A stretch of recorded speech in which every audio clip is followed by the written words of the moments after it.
Tesla just shed nearly 6% of its market value in a single trading session. That's roughly $40 billion in market cap, gone before the closing bell. Here's the part most people miss. A move this size in TSLA is not automatically a crisis, and it is not automatically a buying opportunity either.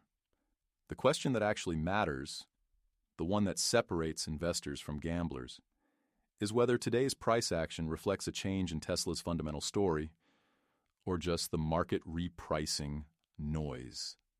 Stay with me, because the answer is more nuanced than the headlines suggest. Let's be precise about the catalyst, because vague explanations are useless when real money is at stake. Today's sell-off in Tesla was driven by a convergence of at least two identifiable pressures hitting the stock simultaneously. First, delivery data for Q2 2026 came in below the revised consensus estimate. Wall Street had already walked down expectations heading into the quarter. Analysts had modeled somewhere between 430,000 and 460,000 vehicle deliveries globally. The actual print landed below that range. When a stock trades at a premium multiple, and Tesla's forward price-to-earnings ratio has historically been priced for perfection, missing even a softened target triggers mechanical selling from quantitative funds and long-short hedge books that have strict deviation triggers. Second, macro pressure amplified the move. Treasury yields ticked higher this morning on stronger-than-expected ISM services data, which compresses the present value of future cash flows. Growth stocks with high multiples are mathematically more sensitive to rate movements than value stocks. Tesla, which still carries a significant premium to legacy automakers on a price-to-sales basis, absorbs that compression harder than a company trading at 8 times earnings would. Heavy volume is the key confirming signal here. When a stock drops 5 to 6% on volume that runs 2 to 3 times the 90-day average, institutional money is not sitting on the sidelines watching. It is actively repositioning.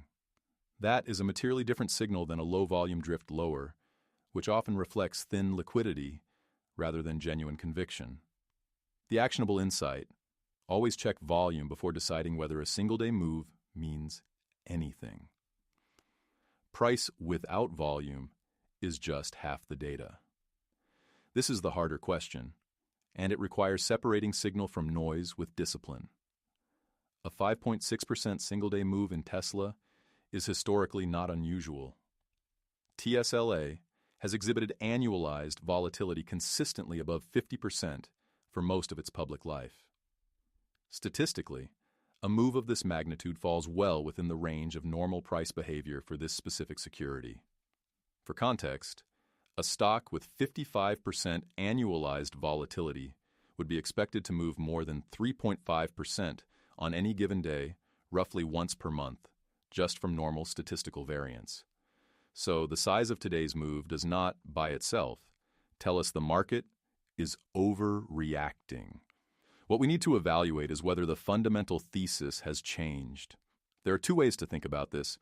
The pessimistic read: Tesla's delivery miss, if it signals a structural demand problem rather than a timing or logistics issue, matters deeply, because the bull case for the stock has always required volume growth to justify the margin and profitability trajectory that supports its multiple. If consumers are pulling back on EV purchases due to economic softness or intensifying competition from Chinese manufacturers like BYD, which now outsells Tesla in several key international markets, then the miss is not noise. It is data confirming a deteriorating competitive position. The more measured read: a single quarter's delivery number is noisy. Supply chain disruptions, factory ramp schedules, and regional mix shifts can all distort quarterly prints. The question institutional analysts are already asking is whether this was a demand problem or a supply and timing problem. And that answer won't be fully visible until the earnings call commentary. Remember, this is not financial advice, but the framework matters. One data point is not a trend. 2 is a pattern. 3 is a thesis. Do not make a position sizing decision based on a single morning's headline. If you are newer to markets, days like today are more educational than any textbook. Here are 3 specific lessons this sell-off teaches you. First, high growth, high multiple stocks are not like other stocks. Tesla is not priced like an automobile manufacturer. At recent multiples, the stock has been pricing in a version of the future, one where Tesla successfully monetizes full self-driving software at scale, where the energy storage division compounds aggressively, and where vehicle margins recover. When any data point creates doubt about that future, the stock reprices rapidly and violently. This is the risk embedded in the premium.